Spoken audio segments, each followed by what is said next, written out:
Hi, welcome to Nyosha Fashion Academy.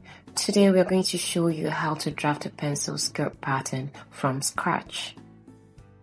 For this project, we are going to be using an L square, a hip curve, a tape measure, a scissors, and of course our body measurements. Before drafting our pattern, it's important for us to bear in mind that patterns are usually quarterly representations of the human body circumference, and as such, we're going to be dividing all circumferences of this measurement by 4 before moving to other aspects of the measurement. Firstly, we're going to draw a rectangular box where line AB and CD are the width, which is hip divided by 4, that gives us 10 inches.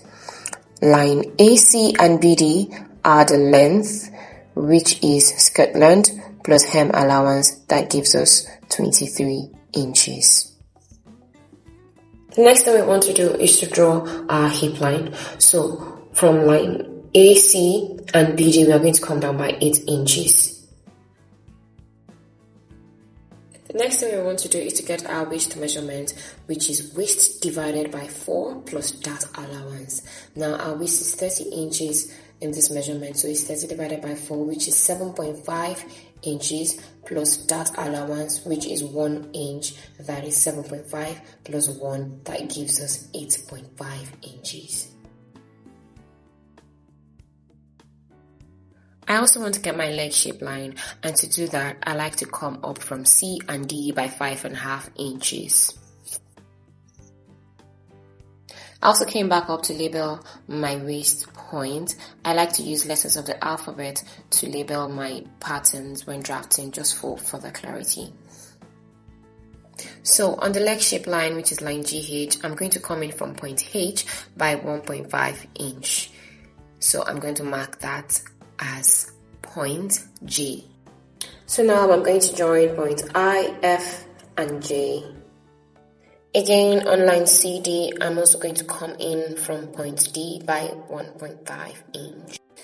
That's point K, and I'm going to extend the line from point J to K. I'm also going to smoothen the line JK apex to give a nice silhouette. So now it's time for us to add our darts. For us to get the center of our dart, we are going to do waist divided by 8 inches. So that's 30 divided by 8. That gives us 3.75. So we're going to mark from point A, we're going to mark 3.75.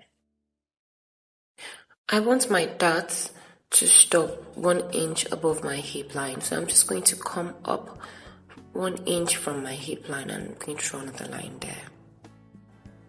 The next thing I'm going to do is to draw a perpendicular line from point L to line MN. That's the center of my dart. Now I'm going to go ahead to add the 2 legs of my dart. They are going to be 1/2 inch away from the center of my dart at the top. The 2 legs of my dart are going to meet at the center of my dart to form an apex on line MN. So now we are ready to cut out our basic skirt block. Now that our basic block is ready, we're going to go ahead to create our skirt production pattern. To come along with me. We're starting out with the front, so the first thing we're going to do is to draw the center line. After drawing the center line, you want to place your basic block on it and begin to trace. After tracing, we are going to add our seam allowance. Standard seam allowance is 1/2 inch, and that's what we are going to be using for this pattern. I'm also going ahead to copy my dart to the new pattern. Now it's time to cut out our front pattern. After cutting out the front pattern, you're going to fold in the dart like this and reduce the waist by 1 inch. That will be all for the front pattern. Now it's time to create the back pattern. For the back pattern, I'm going to start with 2 straight lines 1 inch apart from each other. Next, I'm going to place my basic block like this and begin to add other details. So the first detail I want to add is my slit.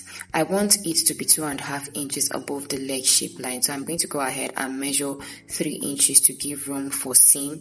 I also want it to be 2 inches deep. So I'm going to go ahead and also add an extra 1 inch to the previous allowance that was there. I'm going ahead now to trace the side seams. Notice I'm using broken lines. That's because in pattern drafting, seam lines are usually represented by broken lines. The next detail I want to add is my zip opening. I want it to be 1 inch below the hip line, so I'm just going to measure and mark that. I'll also give an additional ½ inch allowance to give space to hold the zip. The center back seam allowance is ½ inch, so I'm going to add that as well. One more thing I need to add is the side seam allowance, which is ½ inch. And the last thing we're going to do is to copy our dart, after which we will be ready to cut out our pattern. That will be all for now. Do well to like the video and subscribe to our channel for more videos like this.